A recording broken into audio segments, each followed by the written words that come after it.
Cordial saludo para todos los lectores de elcolombiano.com. Hoy estamos con un invitado especial que es el candidato presidencial Alejandro Gaviria, quien recientemente recibió el aval por firmas. Hoy nos acompaña y nos va a contar un poco no solamente de su candidatura presidencial, sino también, digamos, de su parte humana.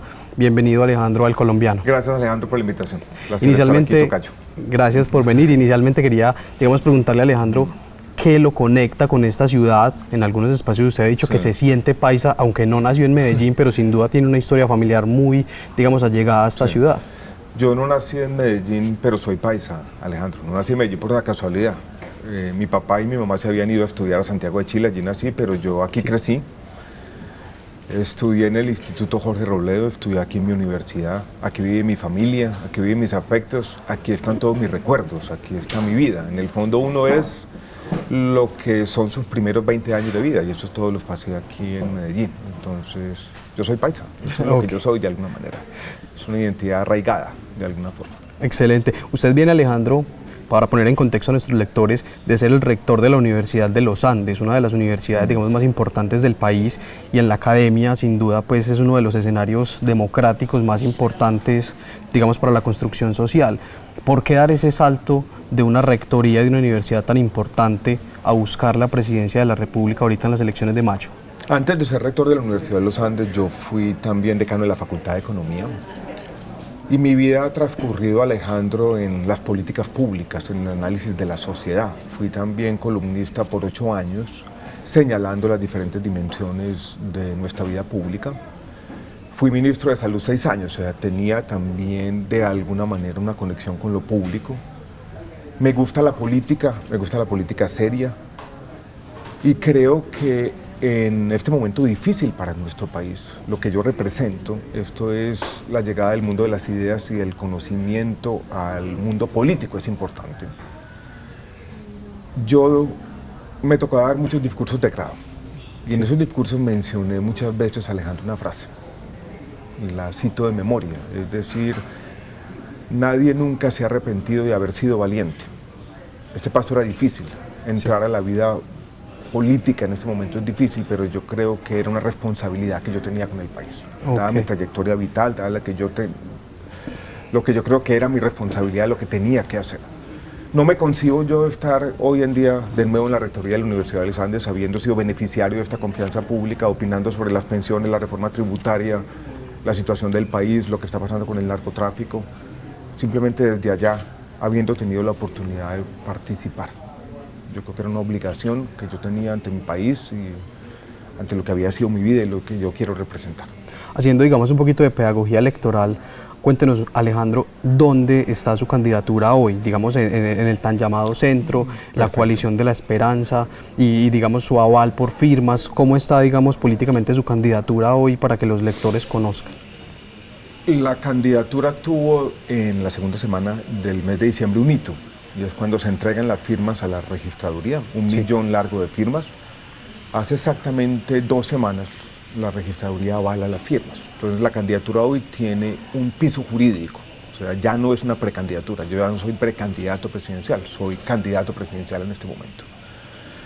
Desde noviembre del año pasado esa candidatura ya se marcó y yo creo que es importante a muchos de quienes están aquí, jóvenes que nos están viendo, decirles que este año 2002 es un año de elecciones y que es un año complejo porque vamos a tener no 2, sino casi 3 vueltas presidenciales, porque por primera vez vamos a tener 3 consultas compitiendo. Una es la del Pacto Histórico, otra es donde estoy yo, que es la consulta de centro, que se llama la consulta de la coalición Centro Esperanza, y otra es la del Equipo por Colombia, que es la de centro derecha.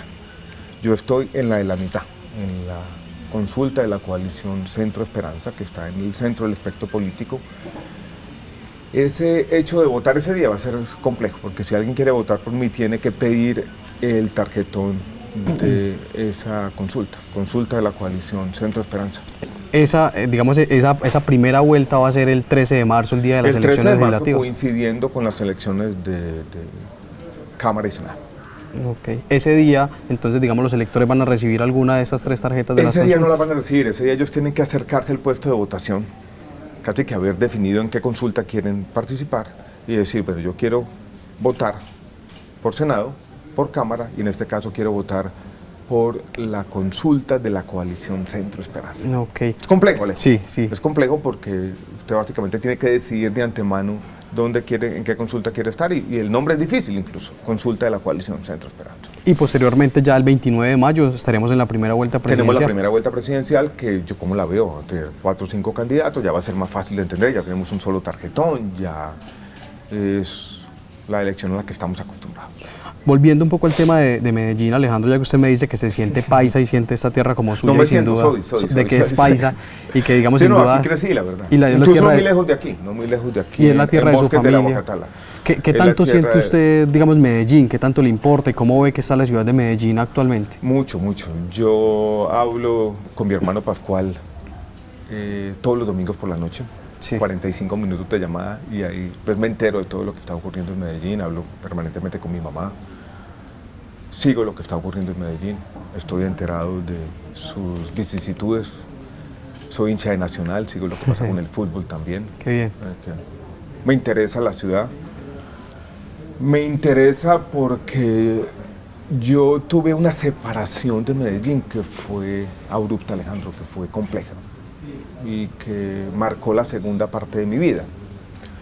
Yo había terminado ingeniería civil en la Escuela de Ingeniería de Antioquia en el año 1987. Incluso le cuento que yo di el discurso de grado.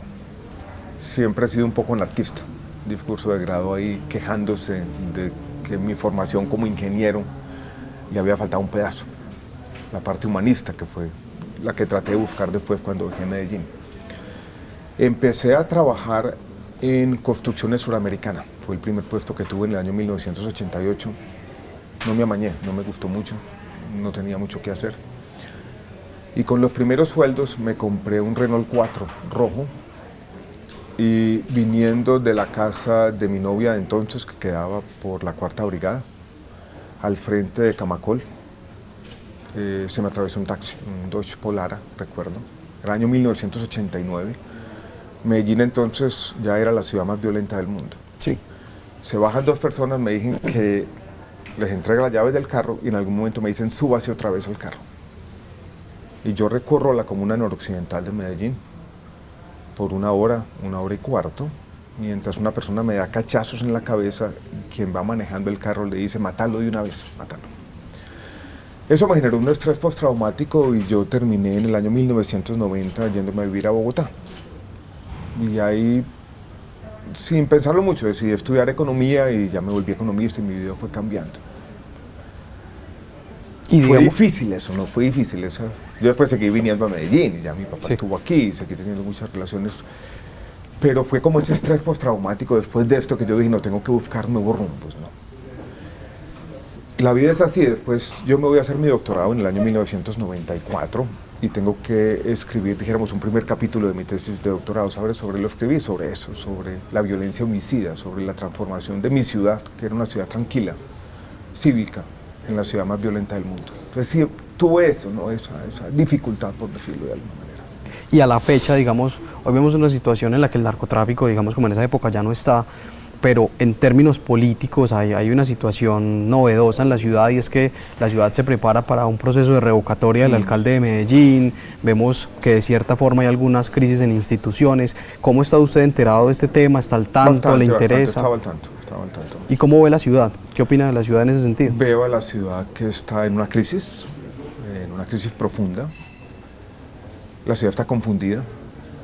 La ciudad que derivaba un orgullo de esas alianzas público-privadas, de esa cooperación entre el sector público, el sector privado, la academia y la sociedad civil, sí, porque era todo. Esa alianza que le permitió a Medellín recuperarse de lo que ocurre a finales de los años 80 y comienzos de los años 90 y mostrarse como un orgullo para Colombia y un ejemplo para el mundo. Eso está en juego y eso me preocupa, Alejandro. Que muchos de sus programas e instituciones más queridas hoy en día parecen estar al garete. Yo creo que hay un mal gobierno en Medellín, lo voy a decir de esa manera. Ok, en particular, digamos, ese gobierno, pues es el gobierno de Daniel Quintero, hoy está enfrentando todo ese proceso de la revocatoria, después de que la registraduría le validó las firmas. Sí. Este es un mecanismo democrático que ha estado envuelto en una polémica y sin duda pues el alcalde ha estado en su, digamos, defensa y ha tratado de decir que él se puede defender, que va a ir a instancias internacionales, en particular en la revocatoria. Digamos, usted, ¿qué lectura tiene y cómo ve este proceso que va a empezar, digamos, como si usted de verdad cree que esto es un proceso ligado al uribismo? ¿Cómo ve la oposición contra Daniel Quintero? Hay dos debates que se han mezclado que son distintos y yo creo que uno tiene que separarlos, una responsabilidad de separarlos. Uno es la crítica que uno puede tener conceptual, teórica, si se quiere, al mecanismo de revocatoria, es una crítica general, que tal vez es un mecanismo que como está diseñado puede no ser del todo conducente a el buen gobierno, puede hacer daño, puede dividir más allá de la cuenta de la sociedad, pero esa es la crítica general, ese es el mecanismo y el mecanismo quizás tendrá que reformarse. Porque a veces pasa que comienza un alcalde y a los 6 o 8 meses ya comienza un proceso revocatorio, yo no estoy de acuerdo con eso. Pero esa es una crítica teórica, que hay que dejarla de un lado. La otra es lo que está ocurriendo con Daniel Quintero, y yo quisiera ser claro, yo creo que detrás de la revocatoria no solamente está el capricho de un partido político. Yo creo que la oposición a Daniel Quintero y la defensa de la revocatoria es diversa y es ciudadana. Esto no es solo un partido político. Hay intelectuales, hay gente que yo respeto, que están por el sí, que están por la revocatoria, y caricaturizarlos a todos como simplemente uribistas, yo creo que es no decir la verdad. Ok, digamos, vamos a pasar a una sección en un momentico muy corta para cerrar, pero antes quisiera preguntarle, además de este tema de Medellín, una pregunta bien particular, y es ¿por qué Alejandro Gaviria quiere ser presidente de Colombia? ¿Cuál es ese propósito principal?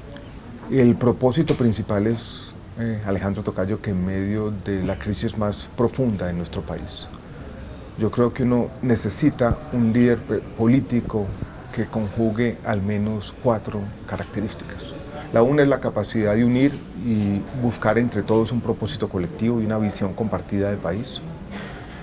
La segunda es una decencia básica, una honestidad. A mí me gusta esta frase de Antanas Mocus, que es una decencia que contagia a los otros. Yo creo que eso es fundamental también.